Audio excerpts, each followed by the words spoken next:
Hello and welcome to the Long Couch. My name's Carl. I'm joined tonight by Mel. No, I have no funny, interesting anecdotes for the intro today. I do. I I'm always I always say tonight, even though it's the middle of the day. Yeah, even though it's currently 3 p.m. It's only 2 tonight. p.m. for me. I think that's probably derivative of like a lot of game show hosts. They're like tonight on Jeopardy, and so tonight just sounds better. It sounds more sophisticated Well, when we started, when it it was comes like to we did the show hosting at 7 something. p.m., so it made sense then. But now, if we do the show at random times, it's tonight. Yeah, but I think tonight holds some sort of sophistication. Like, oh, it's an evening out, an evening in. We're gathering at dusk. All the best shows happen after dark. Exactly. Like this Exactly. George Lopez, uh, the long couch. We're in a pretty high echelon. And on tonight's episode, we will be discussing... What are we discussing? Technology of the future. But first, we're going to rank music genres. You said, what are we discussing? Ranking music genre is crazy, but I'm down for it. So, we're going to be ranking music genres from S to D, and these are going to be umbrella music genres. So the big ones that encompass a bunch of smaller genres. So we're not going to get too stuck in the weeds. I think there's only 10 genres. Not many. We're going to be ranking these based on how much do we personally listen to them, how much do we enjoy them, and during that time we're going to discuss what subgenres and artists we like most. And the way the ranking is going to work is that if there's something you rank highly and I rank low, it's going to fall in the middle. Okay, so first up, we have pop music. And I just listed 2 artists that fall under each category. So for this one, I say Michael Jackson and Taylor Swift. Anything that falls into that pop spectrum and any subgenres below it. So Mel, where would you rank this as far as how much you listen to it, how much you enjoy it? I don't listen to a crazy amount of I guess like mainstream pop music, but I listen to pop music a decent amount. Like I'll listen to a lot of Justin Timberlake. I listen to like Jessie Ware's dance pop, but still I listen to some Jessie Ware, some Caroline Polachek. Like I'm I'm listening to pop music fairly often, but not any amount to like say it's one of my favorite genres though. Mm-hmm. I would probably put this shit as A. I'd say A tier. It's very accessible. I try to keep up with what's in the top 40 pretty consistently. Not that I enjoy everything that's in there, but I do think it's important to keep up with that kind of stuff. A lot of music I listen to just falls into like electronic pop or alternative pop or lots of music that's just based around vocal melodies and catchy hooks and stuff. That kind of music influences my songwriting most of all, I think. And I listen to quite a bit of it. But I don't know that I put this in S tier. Like, it's not quite S tier, but I'm definitely gonna say this is A. Yeah, well, my issue is that I'm purely having to rank these off of like just sort of how often I listen to them relative to the other genres. Right. Because like, if not, are. well, the thing is I would just put all of them in S tier. Like it sounds like a cop out, but like I would just put every genre in S tier because every genre provides and delivers S tier music because I love music. Sure, but you enjoy each of these to the same level. I don't think you do. I know, but I enjoy. There's varying levels of S tiers that I enjoy. Right, but we're not looking at this like from a objective standpoint or like a cultural impact. This is personally our enjoyment. I know, and our listening time and investment into this genre. And that's my thing. I'm gonna have to just base it off of the amount that I listen to it because they're all S tiers to me. And I think it's safe to say that both you and I listen to a good variety of genres. Hell yeah. So, if pop is going to be A, where does rock fall? Now, rock obviously is a super broad umbrella genre. Yeah, that's not Everything even really fair. from, It's like, not even really fair to just say that, to say rock. right. So in this category, I listed Fleetwood Mac and Nirvana. So anything from like classic rock, indie rock, pop punk, it's all in there. Anything that's driven around some dudes with guitars and drum set and bass guitar, it's Like rock. chorus, verse, chorus, emphasis on melody. Mel, how often are you listening to rock? I mean, every day. Every day. There's some band that falls in this category that you're listening to. I mean, I'd have to, well, because here's the thing. I think that being vague with it is tough, because if you want to look at like for example, if I go to my on repeat for Spotify, you could say, well, Cake is rock. You could say, Cheek Face is rock. You could say that, I mean, I don't know what you would call They Might Be Giants, but They Might Be Giants, or, so I'm listening to a lot of bands that I listen to the Beatles a lot. So, I mean, rock in the vaguest term possible is like, yeah, it's definitely a genre that I listen to every day. Mm-hmm. Yeah, I mean, some of my favorite subgenres of all time are rock. I mean, if I point to pop punk, that's up there. And yeah, this is S to me because all my favorite bands for the most part are rock bands. Much of the stuff I listen to, if it's not pop or hip hop, for the most part, it's going to be rock. Yeah. Are you okay with S? Are you feeling that? I'm pretty okay with S. Okay. Next up, we have metal. I listed Metallica and Knocked Loose as metal bands. Oof, I mean, probably A or S tier for me. I listen to a lot of metal. There's been a lot of really good metal projects this year, especially that have come out. So I'm gonna say A tier, just because like I'm trying to sort of have some type of separation between the rankings. So if rock is S tier, and I consider how often I listen to rock, then metal makes sense in the A tier for me. I'm kind of surprised I didn't know you listened to that much metal. So Ulcerate dropped a record this year called Cutting the Throat of God. It's a progressive death metal album, and that is probably my second favorite album of this year, maybe third, it depends. And then a little bit lower down, 200 Stab Wounds dropped they dropped a record this year that's really good. I don't know. I love metal, but I can also recognize that I don't listen to it as much as maybe I would other genres. So not S tier for me. Well, yeah, I think I'm probably in the same boat. This is an A. I'm wearing a Metal Bands t-shirt right now. Nice. Metal, I think, you was came one of the... dressed for the occasion. Yeah, I think metal was like the first genre that I was like really passionate about. Like when I was in high school and just getting into music, for a while, I listened to like exclusively metalcore music. Oh, okay. I was about to say, I was a new metal kid when I got into metal. Yeah. So I was listening to like Slipknot, System of a Down, Periphery, stuff like that. I mean, Disturbed was like my first favorite band. Nice. My first band I was in was a metal band. Yeah, I mean, this is a huge, like, in recent years, I've listened to metal less, but there is still a good portion of music I listen to that is metal music. I really like genres like hardcore, deathcore, metalcore, and then you've got things like death metal, power metal, so on and so forth. So very wide spectrum. Little Dragon Force. Yeah. The power metal I don't band. know. I do love metal, and like I said, when I was in high school, I was big on new metal. I think most of what I listen to now is probably death metal, but still a little new metal still injected in my listening habits. I can't help it. I love Periphery. I love Slipknot. I love System of a Down.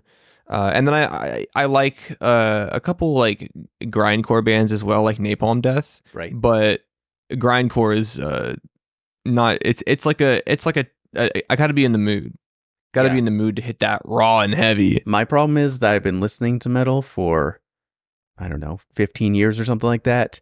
And it's not exactly the most dynamic genre. It's kind of like once you've heard one album of a genre, that you've kind of heard a lot. Ooh, a lot of people would get mad if they heard that statement.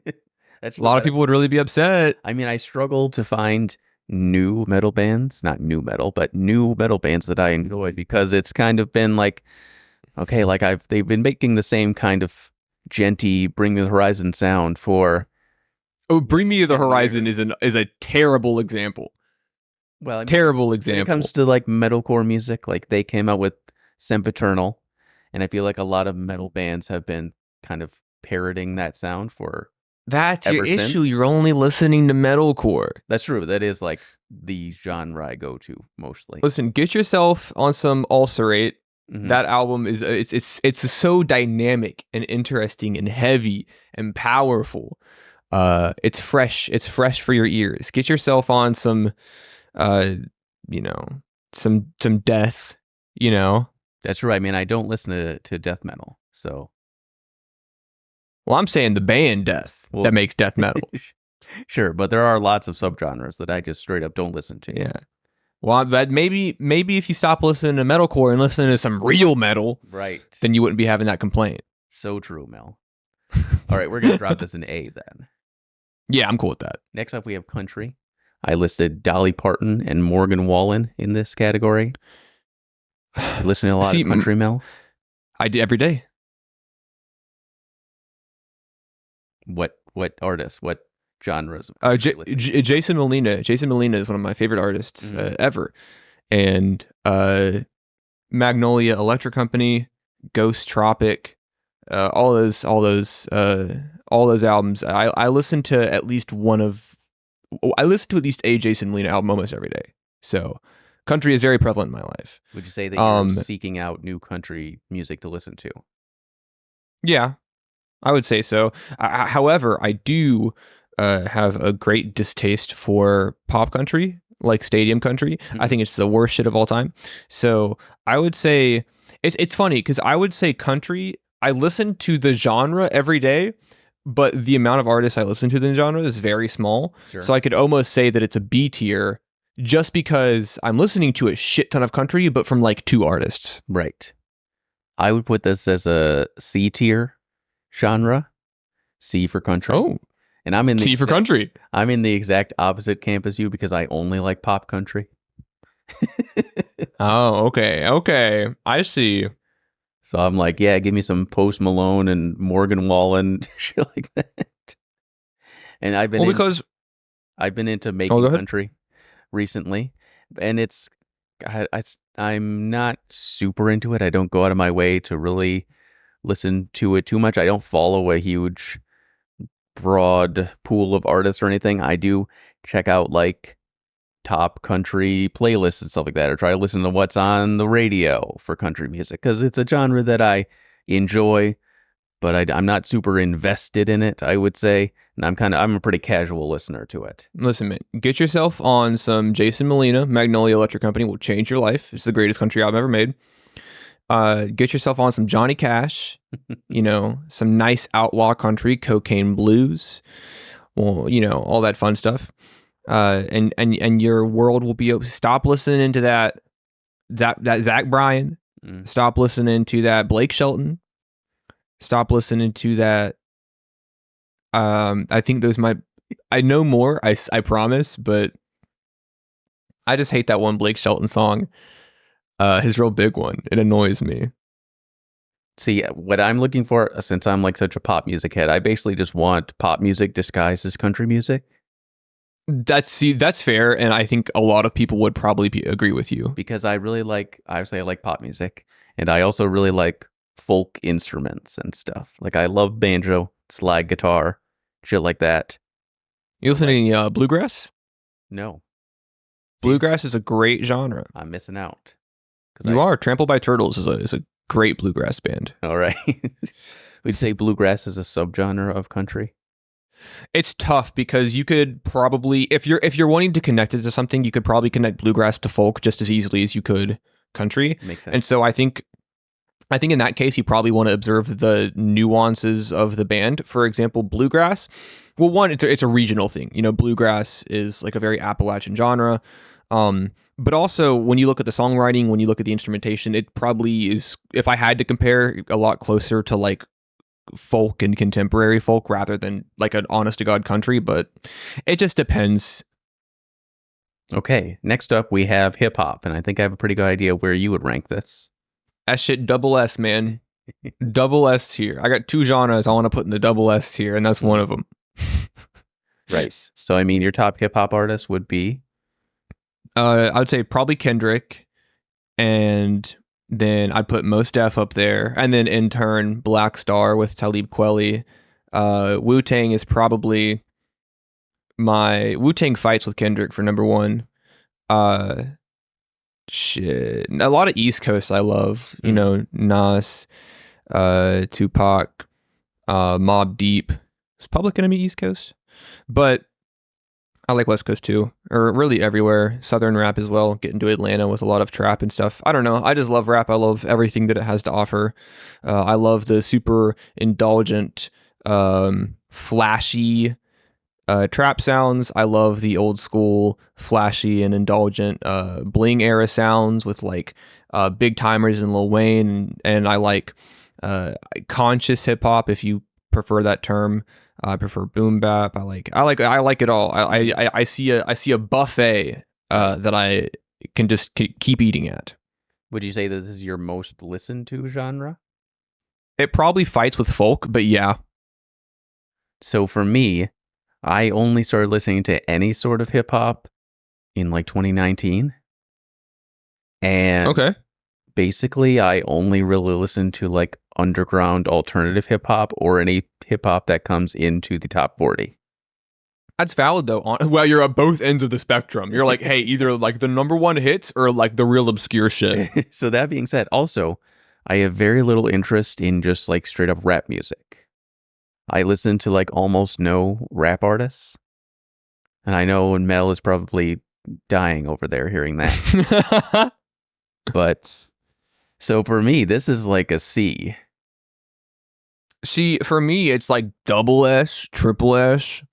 So yeah, and so I'm my really low rating is going to drag you down to an A. That's okay. I can live with it. I can recognize that, you know, you don't listen to it nearly as much as I do.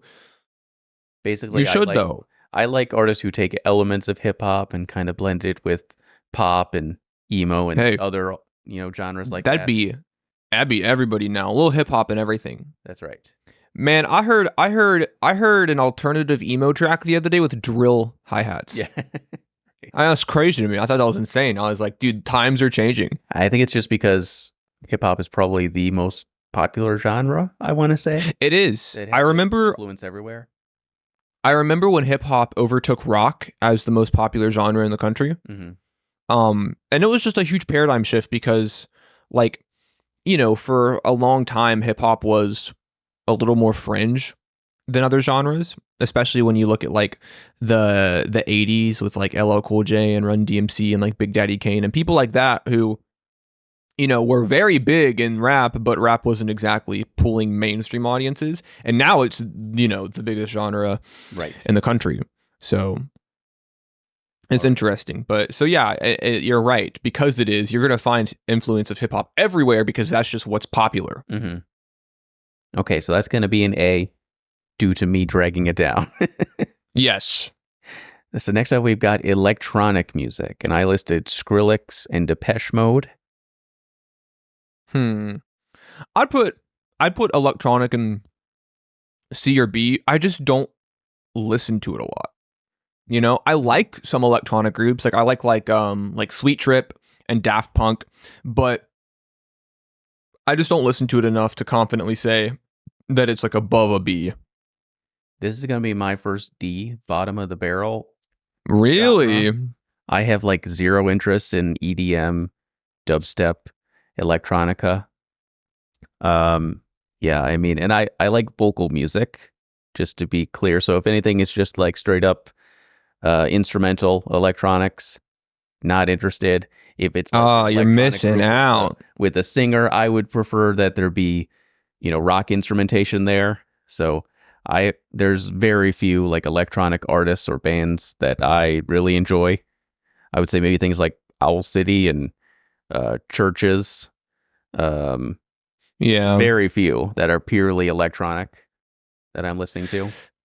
Yeah, I think that a lot of I think that when it comes to just like pure, like sterilized electronic, uh, I'm not, for example, my Spotify electronic mix is very much just like electronic inspired genres. Apart from Sweet Trip, like none of it is like honest to goodness electronic. Like, dude, it's got like injury reserve, which is like abstract and experimental hip hop. It's got underscores, which is electronic pop, but still not really. It's got Portishead, which is trip hop in it. So it's not like my electronic playlist is like a really electronic. It's all of those songs I would assign other labels to before that. Mm-hmm. I'm cool with I'll say C is probably where I would put it. Okay, well I'll lift it up to a C, just in your case. Thank you. Next up, we have folk. S tier, baby. And this is things like everything from Bob Dylan to Bon Iver. So Folk is the lifeblood of my listening habits. yes. So does that have anything to do with where you're from? Probably, but I don't know, man. There's just something about it that's just so enticing and comforting and warm and personable to me. You know, you got Jim Croce, you've got Towns Van Zandt, you've got Joni Mitchell, you've got Nick Drake, you've got Adrian Lenker, you've got Elliott Smith, you've got Pine Grove, you've got fucking Bob Dylan, man. And I think that something that's super alluring about it, especially when it comes to contemporary folk and singer-songwriter, is like, sure, you have these nice warm rattly tones, but also the songwriting just has such an emphasis on imagery and topics and metaphors that just really resonate with me. I love the sound of it. I love the history of it. I love everything about folk music. Okay, well, here I am outing myself as not liking that many genres as I claim to. Hey, it's never too late to get into them. is the thing. I don't know if I can list a folk artist that is in my library of music. That's fine. I mean, I don't know. The thing about it is, I don't know. It's one of those things where I think that the people who are super into folk have a very like personal connection with it. Like there's really something there that is like an emotional bridge between the music and the person listening to it.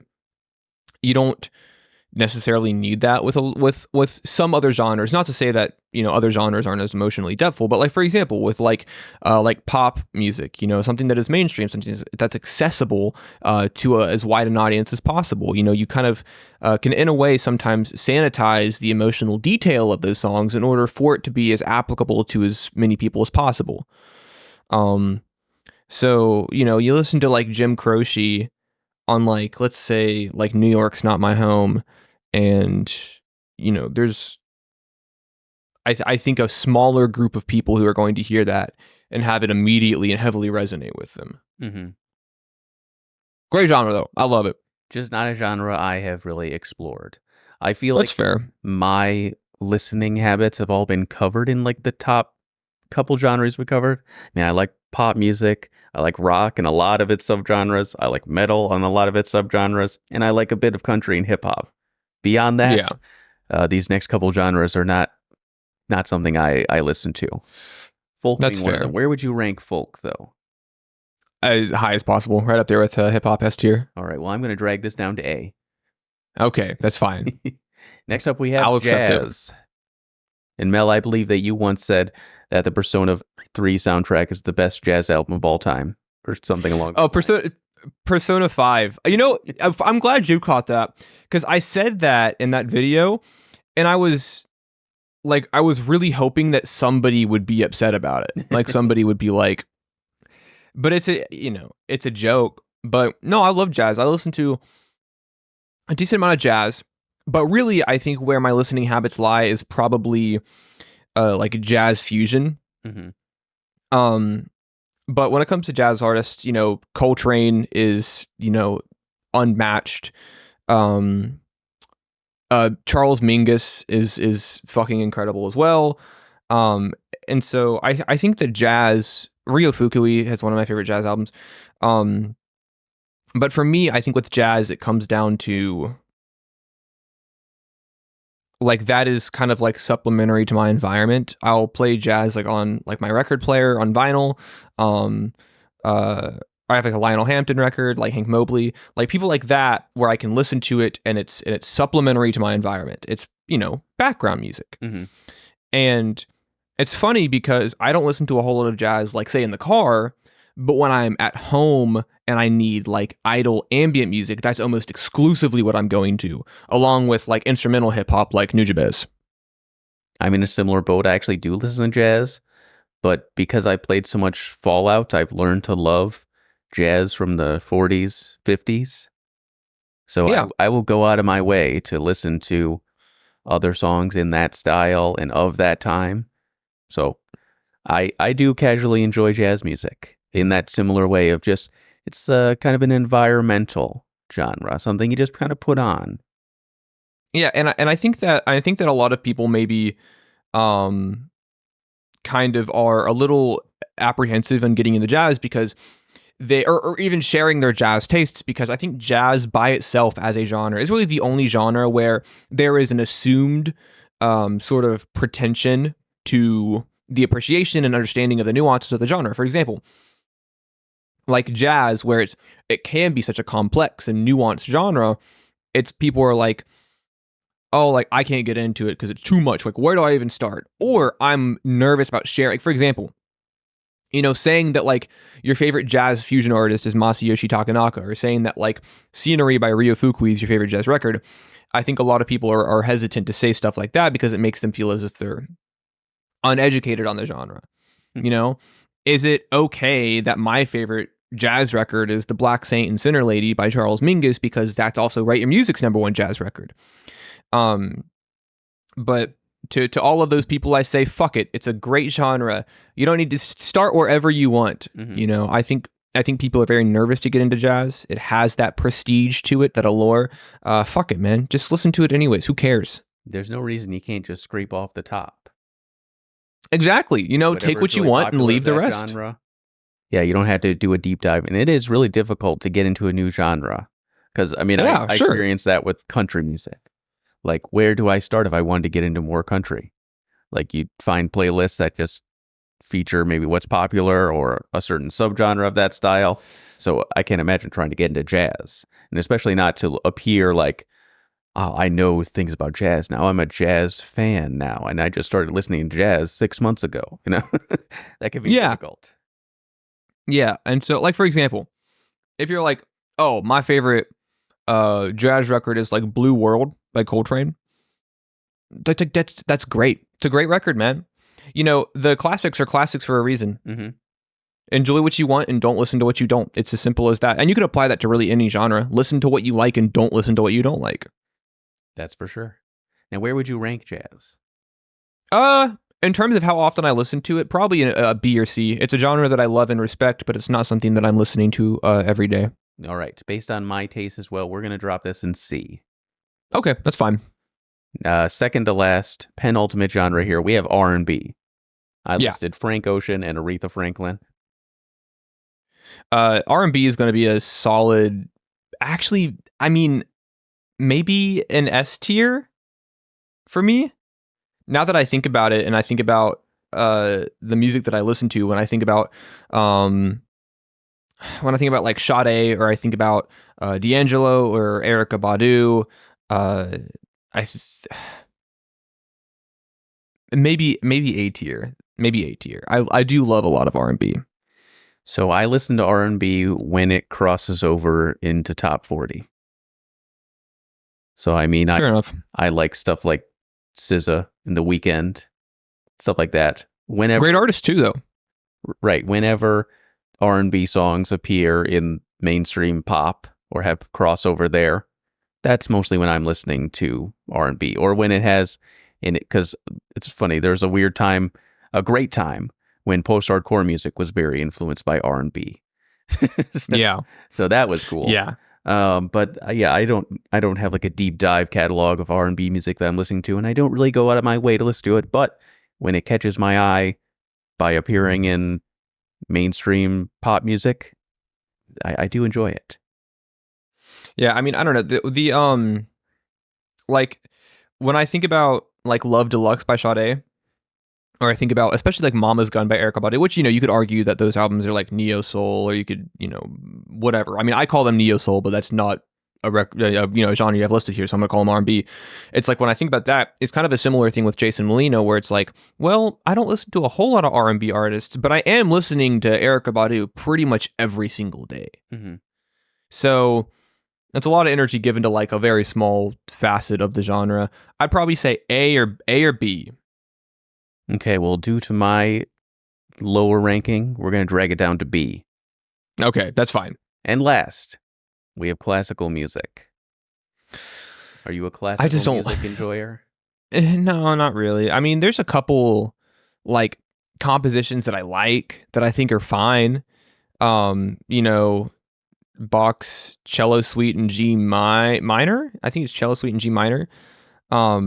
Beethoven's Fifth. The classics. I like them and I appreciate them, but I'm not.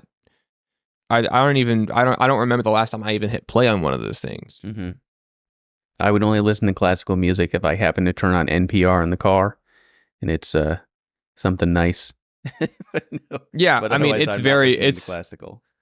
Yeah, it's like circumstantial at best. I'm not really. I mean, I would honestly probably say D tier. Let's put this in the D. Yeah.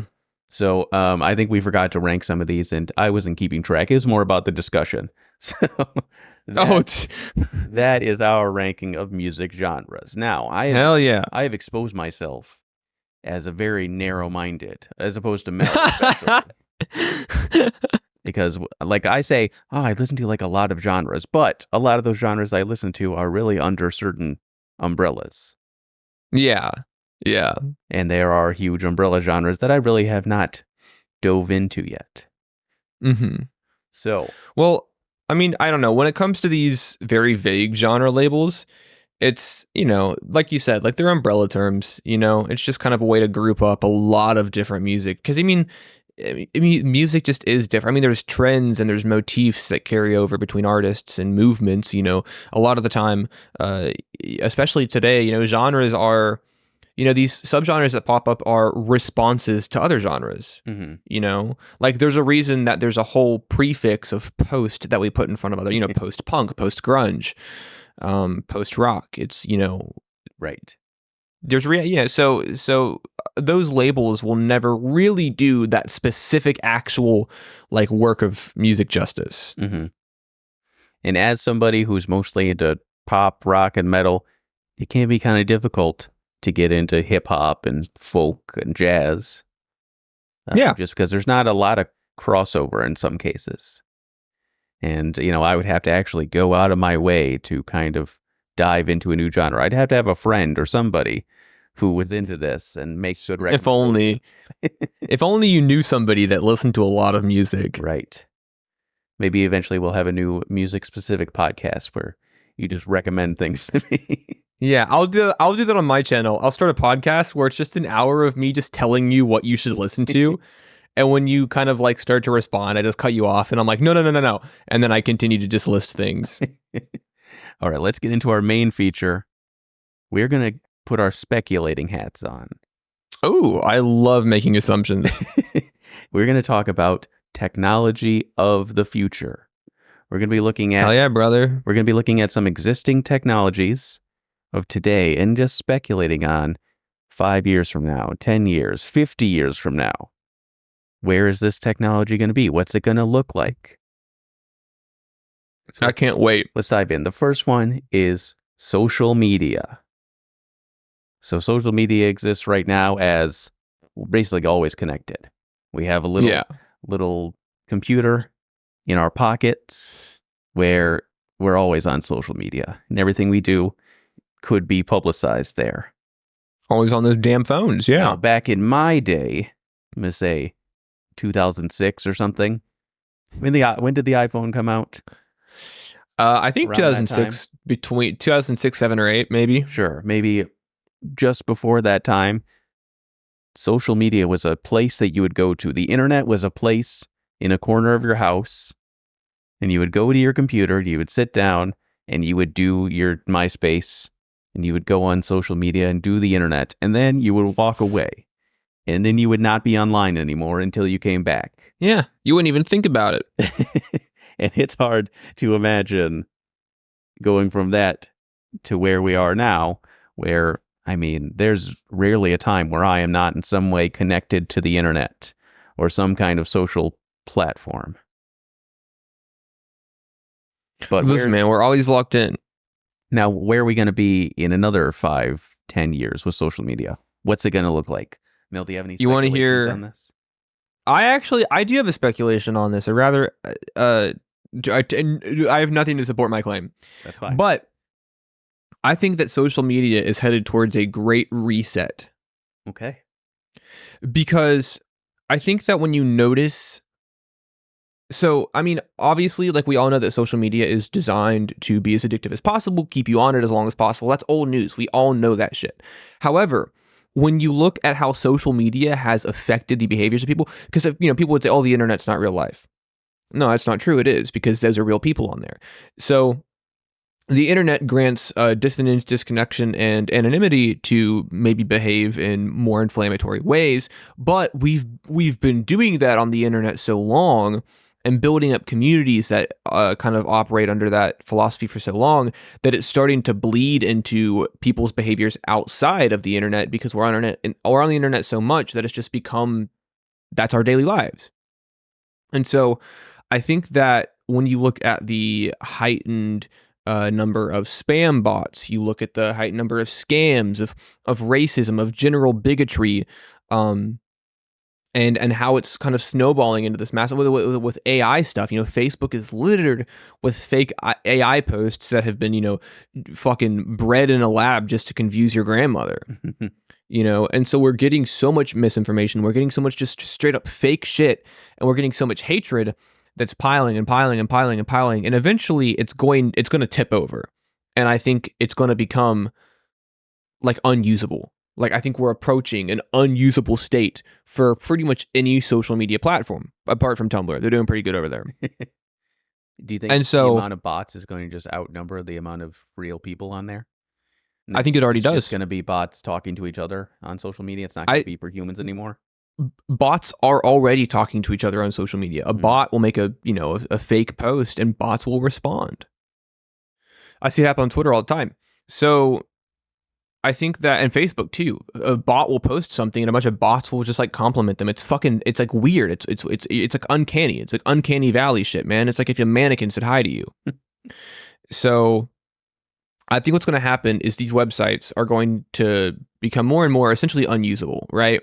Just littered with so much bullshit, and eventually it's going to spill over, and we're going to have to find a new way to do this. And essentially, you know how in Interstellar, Michael Caine reveals that the plan was to actually never save Earth, but it was to always find a new home and not save the people on Earth, but just start a new colony somewhere else. That's what we're going to have to do. We're just going to have to cut our losses, abandon the existing social media platforms, and move on to better horizons. Well, how are we going to find better horizons if the bots follow us? No idea, but there is an impending internal collapse that I can see coming from a mile away. Is everything going to be like no more text? It's all videos or live people? No, I don't think so. I think that we're always going to maintain some level of because our social media has made everybody accessible at all times. It used to be that if somebody called, and this is a while ago, obviously, but if somebody calls your house phone, remember those? If somebody calls your house phone and you don't answer, that's just their fucking bad luck. You know what I mean? Oh, they weren't home. I called them, they didn't answer, they must not be home. But now, you as a person are accessible to near anybody at any given time. Well, if that's true, then how come I ignore my DMs for 2 days before responding? Well, yeah, but people are mad at you if you do that. See, it used to be I try to get in contact with somebody, they don't answer. Oh, they must be busy. Oh, they're not home. Now, they don't have their phone on them. But now, a lack of response within a timely manner, which what someone considers as timely is up to their discretion, is now considered rude. Because people expect to be able to access you at any point they want when it's convenient for them. but I don't know. I think that it's headed in a really weird direction. But I mean, fucking God knows where it's going to end up. I'm going to speculate in the opposite direction. Oh, I'm going to say okay. I see things like always online and things like Discord, like people just sitting in a Discord, just like doing their thing. Anybody can pop in at any time and talk to them.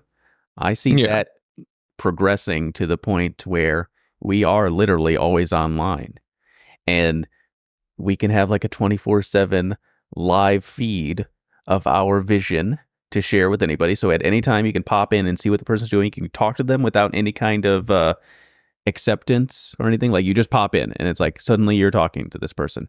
You're seeing what they see what you see, everything. Like you're sharing every moment of your life on social media 24/7 to everyone. Everybody's doing it. So there is no expectation of privacy because, well, nobody has privacy, right? Like I'm missing out if I'm not doing this. Like why shouldn't I be able to see what my Uncle Greg is doing right now at this very moment and be able to talk to him at any moment? That's a very dystopian viewpoint. I mean, it just seems like a natural progression, honestly. I mean, we already, like I said, see what we you're have things saying. like Discord. I'm just sitting in my Discord and anyone can pop in and talk to me. Or every moment, basically every meal I eat, everything I do, it goes right on social media for people to see. I mean, why not have it 24/7? I get what you're saying, you know, if the internet has done this, but if we, you know, we've lost privacy to the internet in many a way, primarily when you could look at things like the Cambridge Analytica data scandal, where, you know, so much of our data was, you know, unknowingly being sold off to the highest bidder. That's why we get, you know, we get spam calls because of these data breaches. I definitely see it heading in the direction of a continually growing lack of privacy, but I don't know. I think about the internet and I think about the people who don't use the internet maybe as much as I would, and how much the average person uses it, and what the internet is really needed for. Like, you know, you think of so many jobs that, you know, don't really require anything like that. And so I think that a lot of people look at the internet and the evolution of it as sort of like this eventual collective assimilation to it. Everybody will be the same and have that same relationship with it. But and you know, in reality, there's just so many people who truly just don't give a shit about the internet enough for that to ever really happen. That's true. I think we'll get to a point where people will trade away their privacy for the convenience and the connected feeling and the benefit of having 24/7 instant communication with everybody. I could see that. You know, Cheek Face has a great song called "Popular" too, where the entire bit is that privacy is just non-existent anymore. You know, with like things like drones and like Ring cameras, like, you know, your doorbell now has a camera on it, and you can just kind of see whatever's going on out there from the from the comfort of your own home. You know, equating all of this to essentially just like watching TV, you know? Right. And so, yeah, and I honestly, I think you're right in a sense that I think some people are pretty willing to forego privacy for those, you know, they already have, yeah, benefits. Yeah. I mean, I have like 3 or 4 microphones in my home and cameras Yeah. at all times. Who knows who else is watching these? Yeah, I mean, have you heard Kamala Harris's whole thing where she won't wear Bluetooth headphones? Well, she won't do it. She won't wear Bluetooth headphones, and it's just like, you know, we're at a point where privacy is almost becoming a luxury. Yeah. And I'm also aware this is not an original idea. There's been dystopian novels written about this kind of thing. So, oh, sure, I didn't come up with this, but okay, let's move on to phones. So back in the day, a phone used to be a thing on your wall, and you'd go to it and you'd call people and you'd sit there. Even me as a kid. I mean, cell phones existed, but I had a home phone. I would sit in my kitchen for hours and just talk to my friends. I would sit on a stool in my kitchen talking on the phone because the good old days. My mom didn't want to give me a cell phone or whatever. She wanted me to only call after 6 p.m. nights and weekends or whatever. That's going to be foreign to some people. But See, yes. I was a little bit behind you in that regard. I still had a house phone though, Mm-hmm. but you could carry it around. Sure. um, but yeah, obviously now today a phone is it's more than just a phone. It's a whole ass computer in your pocket that also does calls, and you have it on you all the time. You're always available. Where do we think phones are going to be in the future? I mean, maybe this is narrow-minded of me, but I mean, I think phones are pretty like in terms of new functionality, phones I feel like are pretty close to like maybe what they like would need to be capable of, in order to be commercially viable. Like what more?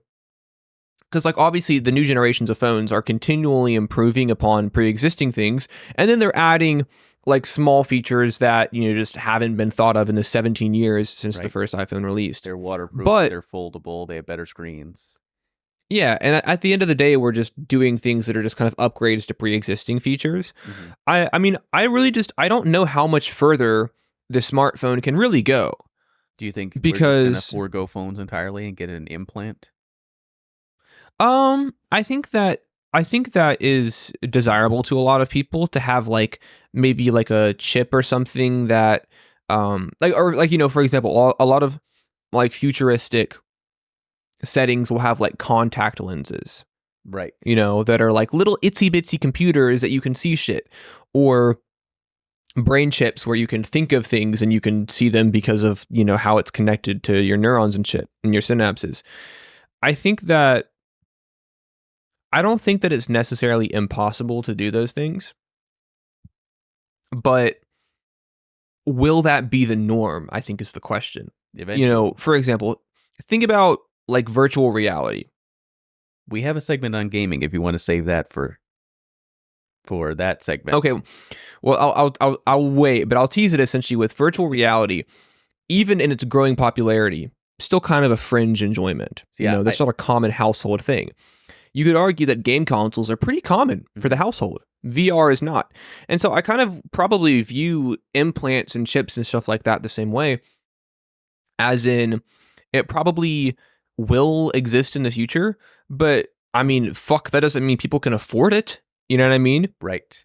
See, Mel, I see. I see what you're saying, but we also have to consider it looks like that because we're living through it right now. Well, exactly. We're in the infancy stage still of that technology. So sure, but I mean, future, there's going to be a point where getting an implant is niche and only rich people have it, or only few majority people have it. You're a nerd if you get a phone implant.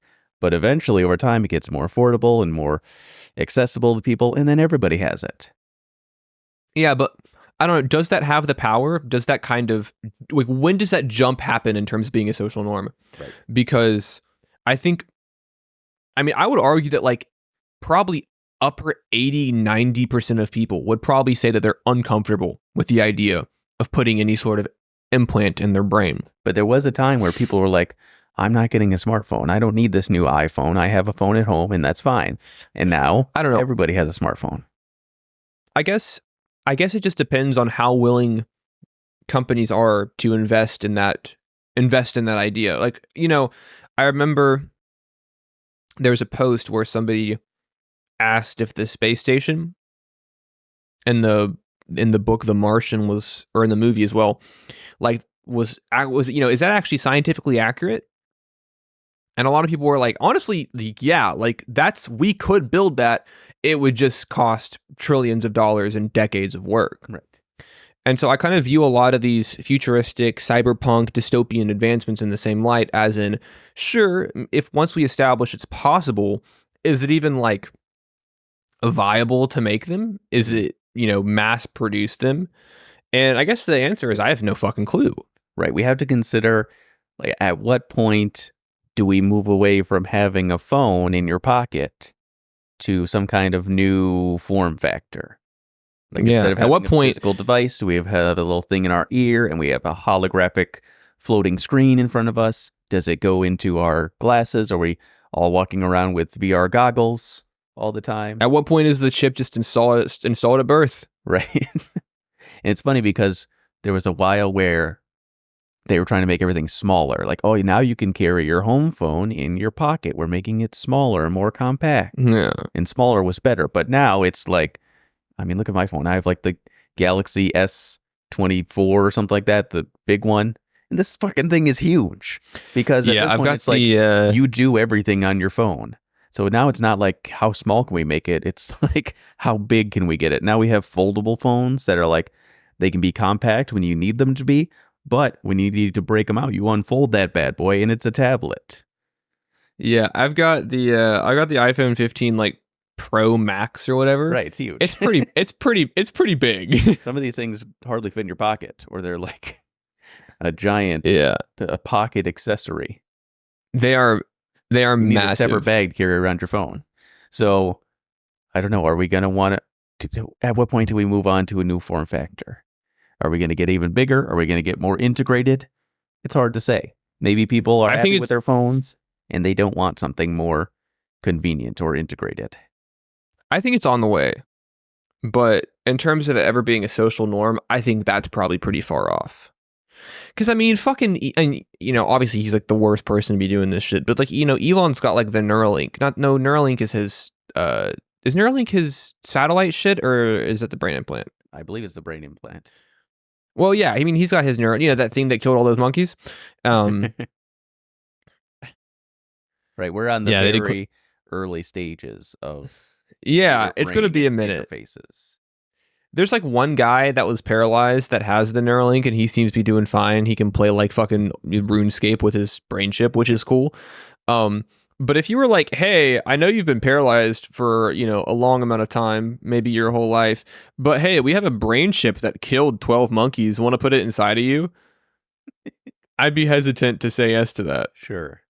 Well, somebody went with it. Yeah. And at first, maybe it's just for people with disabilities, but eventually, maybe it's for everybody. Maybe it's a product on the market that anybody could buy. Yeah. Now, speaking of Elon, let's talk about cars or vehicles Right. in general. So right now, the hot thing is like electric cars and self-driving automated cars with like a million cameras and sensors on them for safety. Your car has to have a gigantic 15-inch screen on the dash, stuff Yeah. like that. So, and that's like a new fancy thing. Because I remember getting into a car, had like a tape deck in it. That's about it. And then as I got older, I was like, oh my gosh, this car has a freaking screen in it. It has a backup camera. And shit like that. And now it's like, I can't go without a backup cam now. I don't know. I think about the you know, like the velvet seat wood paneling Grand Wagoneer that my dad owned when I was a kid, and then I think about my now fast forward X amount of time, and I think about my stepdad's Silverado that has the biggest fucking screen of all time with like a 360 camera. Cars are one of those things. I don't know. I don't like to be one of those people that bemoans any sort of technological progress because people find comfort in what they're used to. I think that's a very natural thing. They don't want things to progress, not because they view that progression as non-beneficial, but just because it changes their lives. It changes their routine. Oh, I don't want a smartphone. I'm perfectly fine with my landline. Oh, I don't want an electric car. I'm perfectly fine with my gas-powered car. Oh, I don't want this car. I'm perfectly fine with my horse-drawn carriage. Oh, what the fuck you need a horse for? Why don't you just walk to your place like a real man? So, like, I understand not wanting to change, but a lot of the advancements that they've made with cars recently, I'm pretty down with. I think that electric cars are cool. I think that a lot of the new safety features are super nice, especially when it comes to the cameras and stuff. That being said, I never want this stick shift to be phased out. No. Because a stick shift doesn't actually really shift the gear of your car anymore, at least in modern cars. It's just a lever that, you know, you move it and it tells the computer to change gears. That's why now you have gear shifts that look like volume knobs in cars. Right. That's the one thing that I will fight for. I never want them to get rid of the fake stick shift. It gives me a peace of mind. And it's just kind of nice to yank on that shit, put that shit in drive. Right. It seems like But I'm some of these new electric vehicles are basically computers on wheel. Like they have yeah, more in common with a computer now than they do a car. Like they don't have an engine. which A lot of those mechanical so parts that you find in a car are simply not there. It's just yeah. like a battery with wheels and a computer and a couple car parts. But Well, really, I think the issue is people look to Tesla as being the leading manufacturer and gold standard of electric vehicles. Hmm. They are fucking not. Tesla got the reputation because they only make electric cars. They're like, oh, that's the electric car company owned by Elon Musk. That's the tunnel guy. That's the SpaceX guy. right. And then fast forward, and now it's the racist Twitter guy, and his cars fall apart. You know, those Cybertrucks got recalled, man, because you would hit the gas pedal and it would get stuck. Hmm. The trunk closed on your finger if the warranty is voided if you go through a car wash. The car can brick the same way a phone or a computer can, and you can't even get inside of it. And so, unfortunately, that's the electric car representation we have right now. Is quite possibly the worst truck of all time. I mean, every major manufacturer has a line of electric vehicles at this point, I'm sure. And I honestly think any other brand is a better option than a Tesla, especially those fuck ass Cybertrucks, man. Right. Those things are death traps. And right now we're in a kind of a pivotal point where we're in the infancy of automated driving, which has kind of been a dream for a long time. Just having that's like one step removed from flying cars. Yeah, which is where we all thought we would get first. We all thought we'd get flying cars first, but we're still waiting on that. Dude, I don't want that. Can you fucking imagine, man? But now people are very hesitant to give up control of their car because people, and especially you, Mel, I know you said this before, you need to feel like you're the one driving and you have control. If something goes wrong, you need to be the one to react. Yeah, I don't even use cruise control. Right. But in a lot of cases, well, in every case, I think, a computer can focus on more things at once than a human can. I'm not saying the computer's always perfect because obviously we've seen time and time again automated driving fuck up, but we are still in the early stages of this. And I think time, eventually, as the technology improves, and if everybody had an automated car and they could all see each other and communicate, there would probably be like no accidents ever.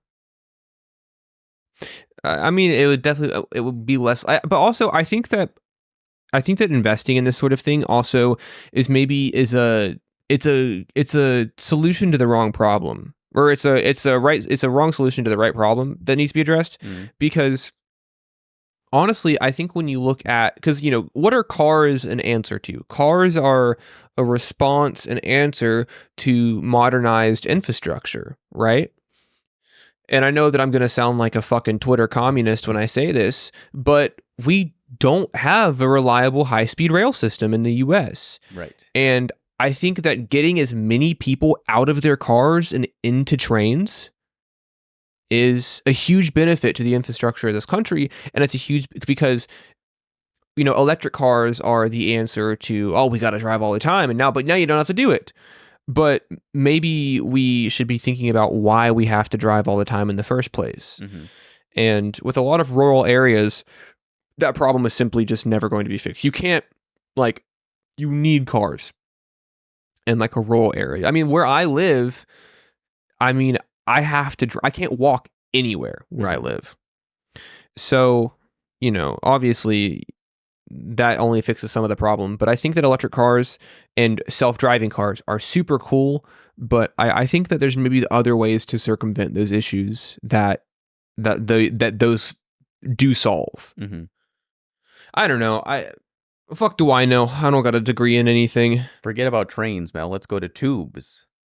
Dude, Futurama. Just hop in the tube and it shoots you out where you want it to go. Exactly. No more accidents. It's all tube traveling. All right. Dude, I would be so down for... Can you imagine a tube jam? A claustrophobic nightmare that'd be? It's bound to happen. Let's move on to something even more dangerous than a car. A gun. Or weapons in general. all wars should be fought with smoothbore muskets. So obviously, weapons have come a long way. And also, in the same regard, there are some weapons that are like kind of timeless, or they've lasted for quite a long time. Like the design has been improved, but in a way, it's still a very similar gun, or it's an evolution of a gun that's existed for a long time. But what's the next step with guns? Lasers?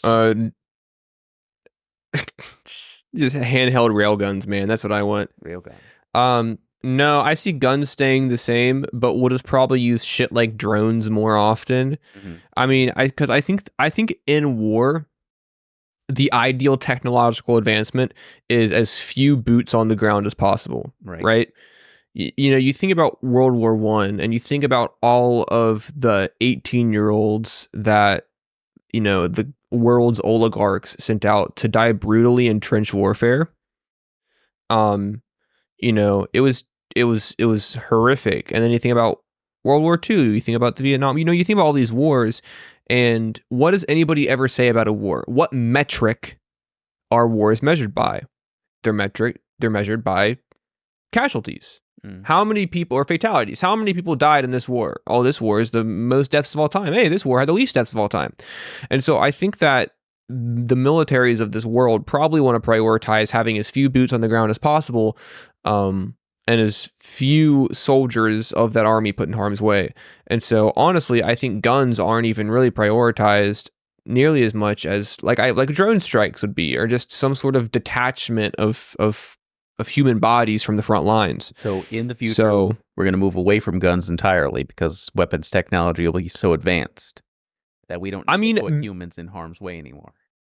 That maybe. I mean, I can see that happen. I can see that being a much higher possibility rather than soldiers being on the front lines with just like the most futuristic guns of all time. It's our drone army against your drone army. Yeah, pretty much.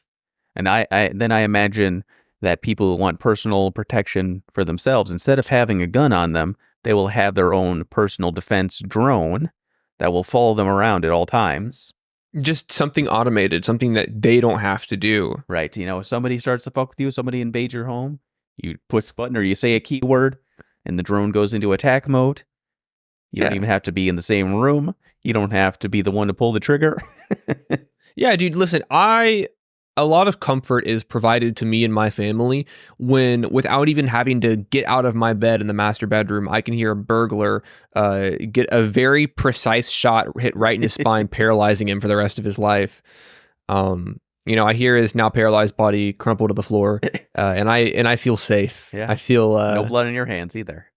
Yeah, no, not at all. It's like I didn't even do it. He's the one that broke into my house and got the spontaneous spinal surgery that crippled him for the rest of his life.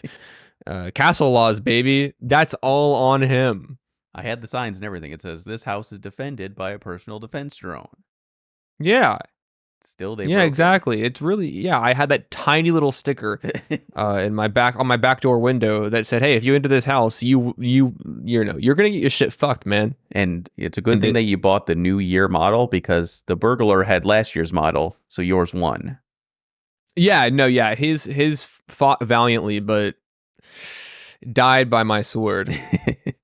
Let's talk about something a bit safer and nicer with fewer casualties. TV all right, let's do it. And screens. What's the future of televisions?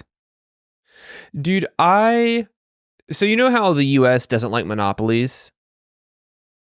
And we do our best to prevent them from being formed. Are you going to propose there needs to be one TV manufacturer?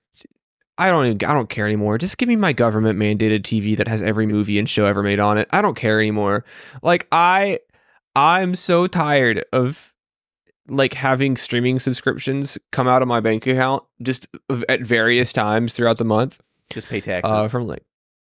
Yeah, dude, listen, pay taxes like a nice law-abiding citizen, and you know, you get the government mandated streaming service where every movie ever made is on there. Every TV show ever made is on there. There's a live TV option for new releases. Just, I don't care anymore, man. I'm so tired of all of the streaming. I mean, I just feel like every fucking month, I'm like, oh, dude, this movie that's out in theaters looks pretty cool. I might go see it next week when I have the time and I get paid. And they're like, oh, you fucking idiot, you dumb fucking moron. That movie's only going to be in theaters for 2 days. And then after that, it goes on Boozu, which is only $45 a month. Right. But you can pay the $20, the Boozu ad free or the Boozu with ads. And if you get the Boozu with ads, you get ads for Tubu, which is another streaming service that hosts all the TV shows. Right. Well, it's fucking stupid. Let's put the content aside and just talk about the technology of the televisions and screens. Oh, because I don't really know where it's going from here. We went from having big boxy TVs that you could hardly move around your house to now we have gigantic, super thin, crystal clear TVs, 8K resolution. But what's the next step? I don't know, like smell-o-vision. The picture quality is good enough. Now we need to smell it. Yeah, apart from picture quality, where do TVs really go from here? I'll speculate on one because I recently got MetaQuest 3, and one of the features in there is, the pass-through, so you can have augmented reality, and one of the cool things you can do is have like a virtual floating monitor. I mean, if you've seen demos of like the Apple Vision Pro, that's one of the things they show off. It's like you got 3 giant monitors floating there in front of you. They take up no space, and you can resize them at will. Like, we won't need to have TVs anymore. If you want to watch a show or a movie, you put on your headset, you project your TV up on the wall, 100 inches, and you're set. We don't need those tend to be lower television. Quality, I feel like, though, than like a 4K TV. It'll get better. I mean, when you have like a... That's what I say every day. When you have like the Apple Vision Pro or something like that, you've got like, 2 4K displays in front of your eyes. And it will only get... I guess. I don't know. What about watching TV with people, though? Everybody's got a headset. Headsets are going to become so affordable and cheap that you want to watch a show with somebody, well, both put on your headset and you're synced up and you watch the movie together. It's all connected. Mm-hmm. And you'll never know I don't know. I'm scrolling on Twitter at the same time because it's all in their headset. You could also see their Twitter feed though. Like they have like a monitor like projected onto their lap looking at Twitter, and if you look down, you see it. At that point, you never have to take off your goggles ever. Just leave them on forever. Well, if we're speculating that far ahead, then it's probably the case. We won't have phones anymore. We'll just be wearing the headset at all times. Yeah, we'll be wearing the headset while our cars drive themselves. I tell you what, the other day I wore my VR headset while washing dishes. That is crazy. And I watched a YouTube video while washing dishes on my... Dude, VR, it's the world at your fingertips, man. They're making VR POV porn. Yeah. I mean, that's been the thing for ever since VR became any kind of accessibility. The second they announced VR to the general public, they were like, all right, porn. It's on. We're on it. The internet just came out. Porn. Every advancement in technology is because of porn. It's for the betterment of porn, obviously. Cool technology, but can you fuck it? All right, next up we have video games. So we've already been kind of poking and prodding at this one, but VR. So if you want to come from Super Mario Bros. On the NES, where it's pixel graphics, into 3D gaming, into like high definition curved monitors, what's the next step from there? I think the next best step is to put yourself in the game, right? So everywhere you look, it's the game. Your hands are in the game. You're holding the gun. You're reloading the gun. You're shooting it with your own hands. This only really works for first-person shooters, though. I mean, there are certain genres. Well, I mean, there are examples of like pretty much every genre in VR. Like there's 3D platformers in VR. There's racing games in VR. There are certain ones that maybe don't work so much that are just better on a flat screen. Yeah. And this one always gets to me because it's obvious to me that the next best thing from current gaming is VR. And VR's existed like pretty fairly accessibly for like 10 years. Maybe. It's been out for a while. I mean, I have an Oculus Rift that's been out for a long time. We've come a long way from like the dev kits of Oculus, where it's like you pay $800 or whatever for a dev kit, and you put up towers around your room to track you, to now you can get like a $300 all-in-one inside-out tracking headset. So we have come a long way, but we still have not come far enough to where VR is just the better option. Like there's just not the support for it, and it's still like a niche supplemental thing. Like for the most part, I have a VR headset. Still, I'm playing most of my games on a flat screen because it's just easier and better, and the games I like are there. And a lot of the games on VR are kind of like novelty. That's where we're at, which it seems weird to me. It seems like this would be super heavily pushed. Like VR is the next thing. But the thing about VR is, like I said, the average person still doesn't have it. Mm-hmm. But I think a lot of people do consider it a novelty when we're at the point where there's a very good amount of VR games that are built from VR for the ground up that are more than just this thing, but in VR. Right. You know, Half-Life Alyx is, like, in my mind, the first true AAA VR title. See, you say that, but that's like the only AAA VR title. That's like a real game. I think that a lot of people probably just don't see it as a viable commercial thing to switch over to VR when, you know, what they've got going on for just a regular monitor is doing so well for them. I mean, it makes me wonder if we're just too early. Like, is in 10 years, is VR going to be everything? Or is VR kind of going to just fizzle out and we will just continue to play on an 8K screen that's curved with haptics and everything? Like, we're going to continue to improve the flat screen experience. I think about the games that I like to play, and then I think about how they would translate well into VR, and the answer for most of them is that they wouldn't. True. Like, for example, my favorite game series is Persona. That is not a game that you want to get in VR at all. Like, would make no fucking benefit sense. to playing in VR.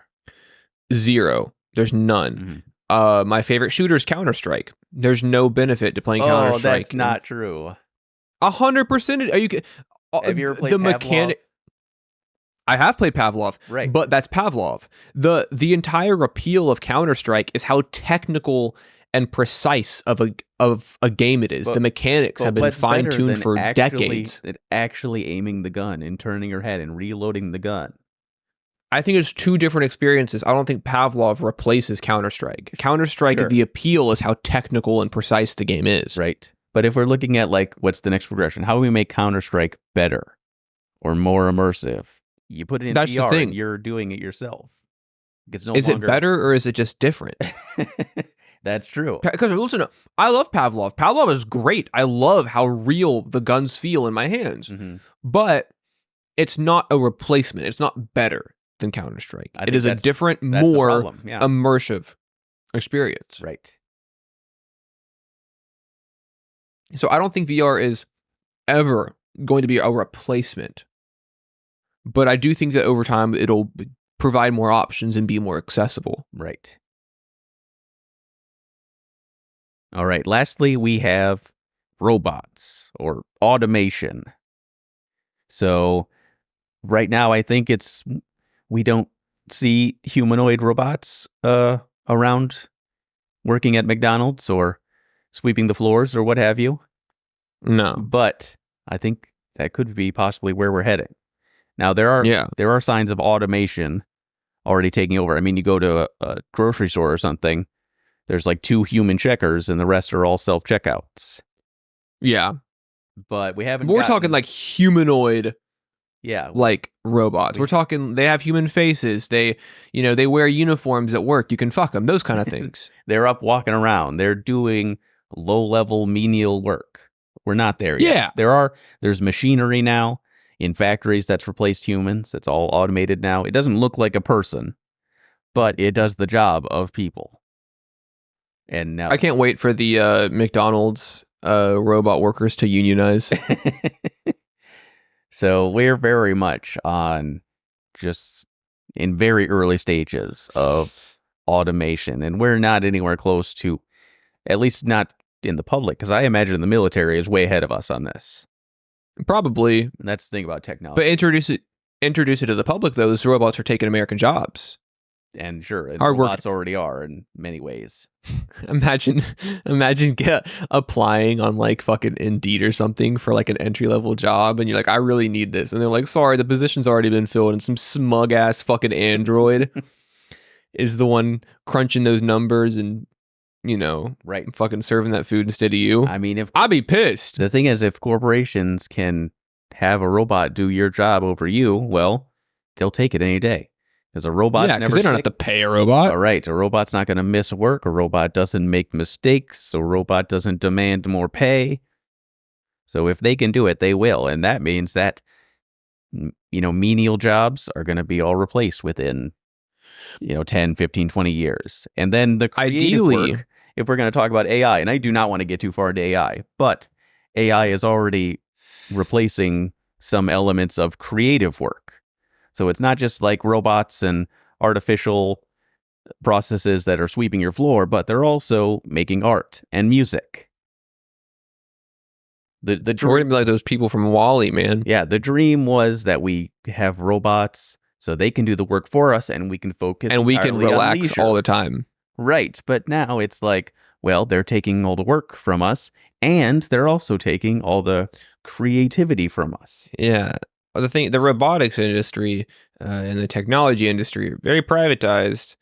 Well, that feeds into your weapons thing, because they're just gonna have robot dogs with turrets on them fighting on the front lines. Those poor robot dogs. Robot PETA's not going to be happy about that. No.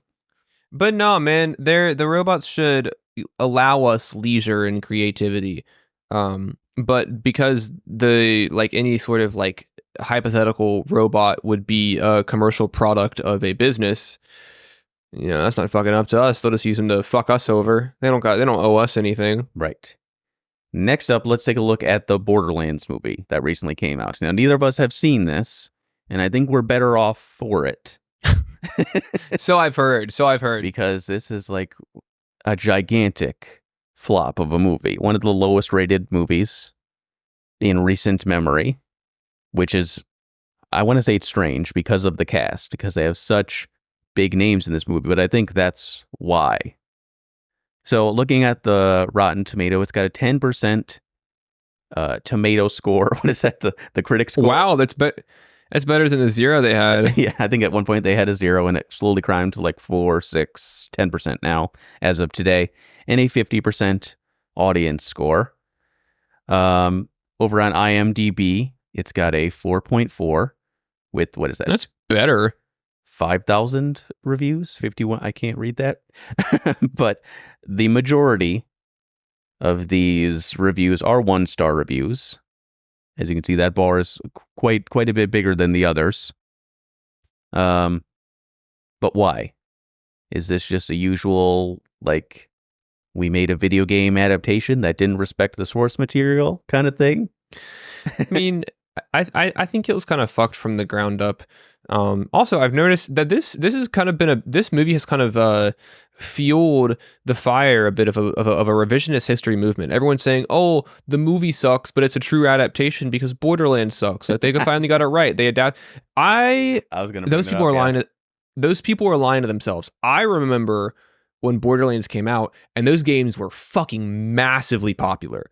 Everybody loved the quirky humor. They loved the art style. They loved all the guns.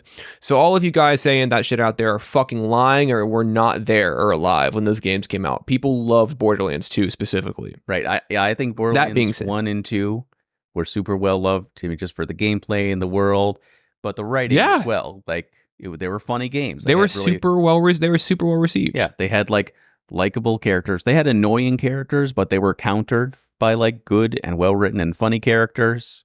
So it was all kind of balanced out. That being said, Borderlands 3 is like one of the most horrendously written games I've ever played. Like playing through it's tough. Like the story mode, the gameplay of Borderlands 3, awesome, amazing, better than it's ever been.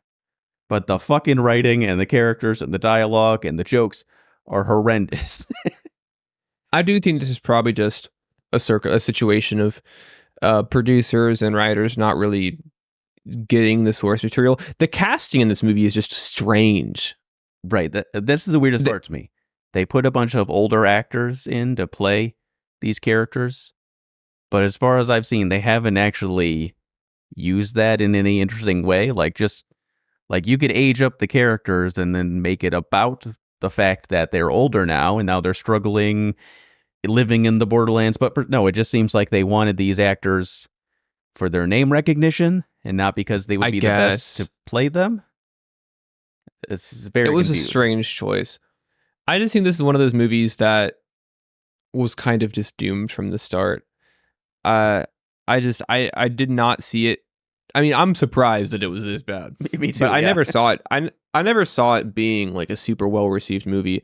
I just think it was poor decision after poor decision snowballing into another shitty video game. I mean, this feels like a almost like a movie that would come out 20 years ago. Yeah. Directed by Uwe Boll. It feels super it feels super tone deaf. Mm-hmm. Well, right. I don't know. There was that long period of time where all we had was tone deaf video game adaptations. Yeah. And I think the problem here is that, well, Borderlands is an IP that people know. We'll put a bunch of well-known actors in it, regardless of the fact they don't really fit the roles or the characters. And we'll put out like a really soulless adaptation that doesn't understand the source material in any way and is not it's a joyless movie. And yes, this is what we get. And they blew all their budget on the actors and didn't really make any effort to make an enjoyable movie. I mean, it seems like one of the things you want to cover, right? Make the movie good and funny and well written and visually interesting. But they kind of traded that in favor of the cast. Did you know that there was a Assassin's Creed movie? Yes. Okay, well, I didn't. Yeah, there's also a Hitman movie. Yes, and it was terrible. Agent 40. What the fuck, man? I looked up video game movies because I was curious to see what Borderlands was up against. And wow, man, there's some crazy shit I had no idea existed. Like, what is... I feel like it shouldn't be hard. It shouldn't be, no. But I think people are too caught up in adapting a video game rather than adapting a story. I don't know what the fuck it is, but dude, I really actually wanted this Borderlands movie to be good. I liked Borderlands growing up. I thought Borderlands 2 was great. Mm-hmm. I thought Borderlands 1 was great. Hell, I didn't even mind the pre-sequel. I thought it was fine. I played Tales from the Borderlands, everything. Yeah. So it's upsetting that this sucked. But I guess I can't really say that I'm too surprised. But it doesn't have to be that way. You know, you could make a great movie that gets rated incredibly highly, and your movie could end up in IMDb's top 20 movies of all time. Okay, nice transition. Now, Mel, I'm going to quiz you on... Okay. So we're going to find out how well do you know highly acclaimed movies. Right. So I've picked movies from the top 20 of IMDb's list, and I'm going to list off keywords, and you'll have to guess the movie based on those words. I'm okay with that. Now allow me to unshare my screen so you don't see this. Don't want to give it away. So this first movie has a 9.3 with 2.9 million reviews. Okay. And I've got 4 words for you. I'll list them off, and as I list them, they're going to get more specific until you can guess the name of the movie. So if you think you've got it, just shout it out at any point. The first word is library. What the fuck? Okay. The second word is red. Okay. The fourth word is rockhammer. Okay. And did I say the fourth? The third? Anyway, the fourth word is prison. Library, red, rockhammer, prison. This is IMDb's #1 highest rated movie of all time. Of all time? Of all time. Okay, well, I heard prison was like Shawshank. It's Shawshank. Oh, it is? That is correct. Okay, cool. Next up, So yeah. this movie's got a 9 with 2.9 million reviews. Okay. First word is school bus. Second word Okay. is scarecrow. The Okay. third is playing card. And the fourth is bat. Oh, well. Okay. Dark Knight Rises. I had to think about whether it was Well, it is the Dark Knight. it's the dark but yeah, it's the Dark Knight. Not Dark Knight Rises was with Bane. Dark Knight is with Heath Ledger. that's right. The Dark Knight. Next up, this movie has a 9 with 878,000 reviews. Oh, big drop off. So our words are New York, stabbing, prejudice, and 12. One of my favorite movies of all time, 12 Angry Men. That is correct. Now, I feel terrible if for some reason you haven't seen one of these movies or you can't work it out through context clues. Because Well, I mean, I'm doing pretty good so far, but I'm also only three in. Mm-hmm. And we're not doing all 20, so don't worry about that. That's fine. This next movie has an 8.9 with 2.2 million reviews. Gotcha. Foot massage. Boxer. Pulp Fiction. Pulp Fiction. You got it in two. The next two words were Jerry Curl and Hitman. This next movie. All right. This next movie has an 8.8 with 2.4 million reviews. Let's do it. Soap. Fight Club. Fight Club. Nice. Let's go. Remaining words were IKEA, mayhem, and fight. Very good. I think you're that gonna last get them one all. really. There's only a couple more. I hope so. This next one has an 8.7 with 2.1 million reviews. Okay. The first word is rabbit.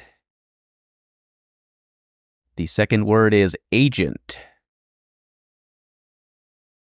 The third is pill. And lastly, machine. What the fuck? Oh, yeah. We're talking about The Matrix? We're talking about the Matrix. Okay.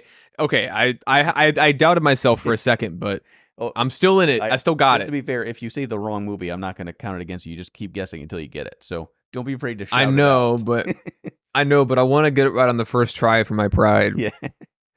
All right. This next movie has an 8.6 with 1.8 million reviews. Okay. The first word is spaghetti. The second is box.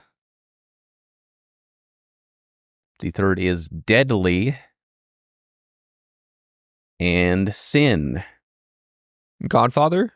No. Oh, wow. Spaghetti, Okay. Box, deadly. I heard spaghetti and I was like Italian. Yeah.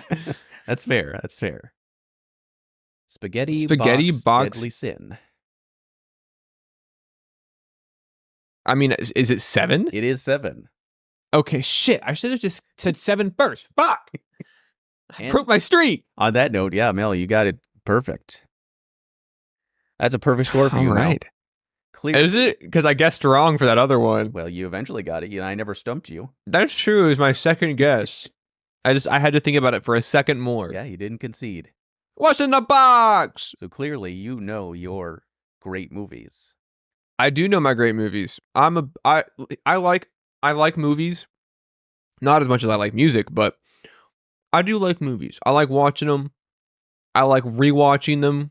I like saying, "Hey, remember that movie? Remember that part from that one movie?" I'm a big fan of all those things. I like watching movies that are good. So obviously, I've seen all 20 of these. Sometimes I don't even mind watching movies that are bad.